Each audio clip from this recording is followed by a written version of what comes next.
Sa pagdinig sa Senado patungkol sa pang-aabuso ng Socorro Bayanihan Services Incorporated na itinuturing na kulto ng mga senador, ay naitanong ni Senator Bato de la Rosa ang patungkol sa rebultong nakatayo sa Sitio Kapihan na kamukhang-kamukha ni Jeren Esquilario o mas kilala bilang Senyor Aguila.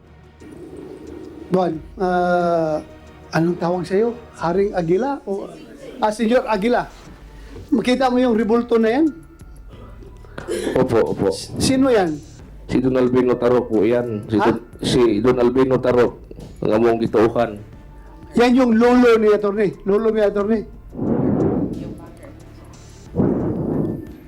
Yung founder ng among gituuhan sa Tibok Socorro. Yung founder. We don't have any issue with him. Ganito rin kasi ang ginagawang pagpaparangal sa mga naging leader ng North Korea na kung saan kinakailangan ng mga mamamayan dito na magbigay galang at yumukod dito. Bagamat itinanggi ni Senyor Aguila na siya ang rebulto sa Sitio Kapihan, ay marami namang nakapansin sa matabang pisngi ng rebulto kung titignan nito ng malapitan. Kung sa North Korea, si Kim Jong-un lang ang natatanging mataba at cute sa kanilang bansa, habang ang mga mamamayan nito ay nagdurusa sa malnutrisyon, sa lugar ng Sitio Kapihan ay mapapansin din na si Senyor Aguila lang ang mataba at sobrang cute sa kanilang komunidad. Malaki ang inilaki ni J. Renz mula noong naging leader ito ng Socorro Bayanihan Services Incorporated. Ito ang larawan ni J. Renz noon bago siya maging Senyor Aguila ng organisasyong ito. At ito naman siya ngayon na namumukod tangi sa buong komunidad na sobrang cute. Ang isa sa pagkakaparehas ng dalawang leader na ito ay ang ginagawa nilang pagpapakita ng kapangyarihan na sila ang Diyos.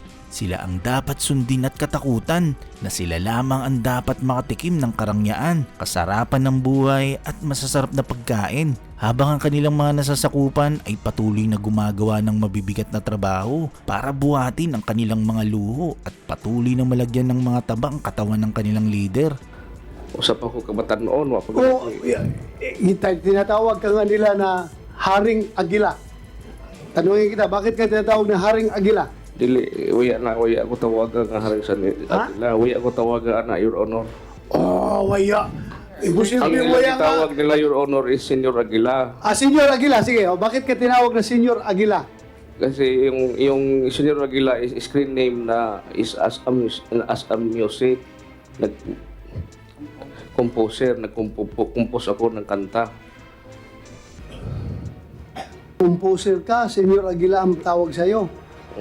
So walang relasyon yan sa paniniwala ng mga tao ng Kapihan na ikaw ay tawag ito, second coming of Santo Niño, or ikaw ay makakagamot ng may sakit. Hindi, wala po kinalaman yan po. Ha? Yung talento ko, binigay po yan ng Panginoon. Anong talento na yan? Yung pag-music. Music. Kumakanta ka? Opo. Kumukompose. Compose. Mr. Chair? Yes, go ahead. Mr. Chair, Senyor Aguila, sino bang pumili sa iyo? Si Ma'am Rosalinda ba or si Mr. Galanida? Hindi po si Mr. Galanida, si Rosalina po, Your Honor. Pero sa kondukta po ninyo, sa buong maghapong ito, 8 oras na halos. Ito Paniwalaan isang niyo huling ako, Your pagkakataon na iligtas nyo ang sarili nyo sa harap ng mata siguro ng komite. Inuutusan lang ba kayo ni Mr. Galanida? Hindi po. Salamat kayo, Mr. Chair. Last chance. Pero, nagtatanong ka kay Mr. Galarita kung anong mga desisyon na gagawin mo. Yung humihingi ka ng advice sa kanya. Kasi si Mr. Galanida po, yung Your Honor, yung Secretary General noon na yung may alam sa Kaya nga, ako nga, hindi ako Chair, naniwala. kung mapapansin nyo, kumukulog. Ha? Senyor Aguila, baka pati yung langit sinasabi, magsabi na po kayo ng totoo sa committee ito. Kasi kanina, Mr. Chair, mayroong mga himala ng ibon, ng ulan. Kumukulog. Ngayon po, kumukulog. Ano? Your Honor, gusto gani ko muhuman og eskwela, kaya ako mag-eskwela. Anong grado mo? Ako, Anong High grado? school graduate ako, Your Ha? Honor. Second year high school ako, Your Honor. Second year high school. Oo po. High school. Gusto pa nga magnapa ko yung mga pangandoy sa akong kinabuhi. Alam mo, Huwag akong pangutana ng anong gipili kong presidente sa bayanihan. kaya nga eh. With the way you speak, hindi ko maniwala na you can manage SBSI composed of more or less almost 5,000 people, tapos ikaw ang leader. Yes.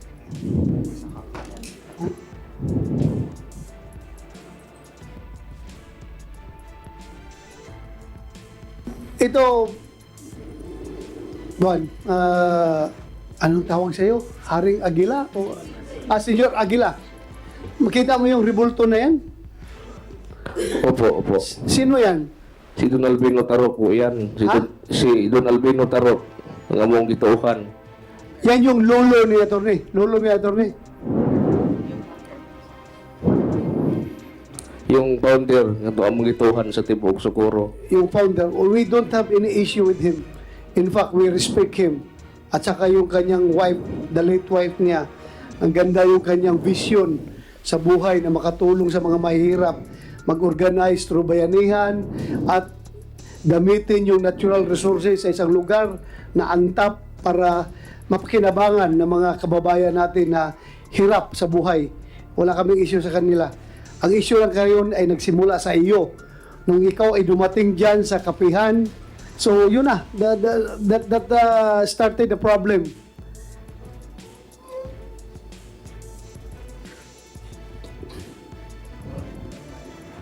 Your Honor, sa tinuod nga niya, Your Honor, huwag nagpailap akong santo ninyo. Dili, may mo atong Cebu maghalad sa santo ninyo dito. Magsinulog may mapilmig sinulog sa mga kabataan dito. O naaras kapihan ang santo ninyo. Sige, hindi ka santo ninyo.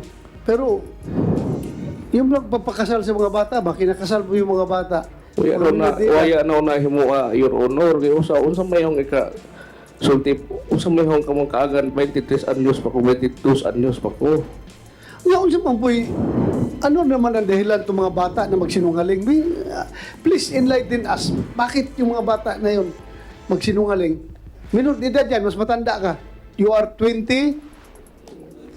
Ano ka? 22 years old.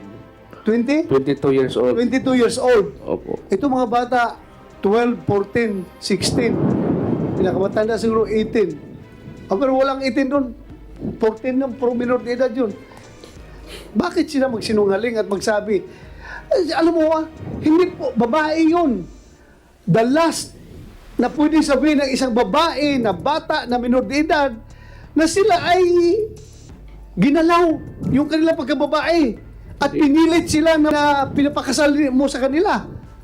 Your Babae Honor, yun, Pilipino tayo, mahiyain tayo, ayaw natin na aminin niya sa publiko. Pero yung bata ngayon nagsabi, labag sa kalooban nila yun, umiiyak na nagsasalita yung bata dahil bata, tapos involving yung kanilang pagkababae na ginalaw.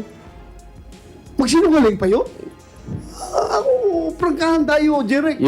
Jerens. yung ano, Your Honor, tanungin lang po natin yung dalawang bata na si Pinapasa mo na naman doon sa dalawang bata na kuwan mo eh.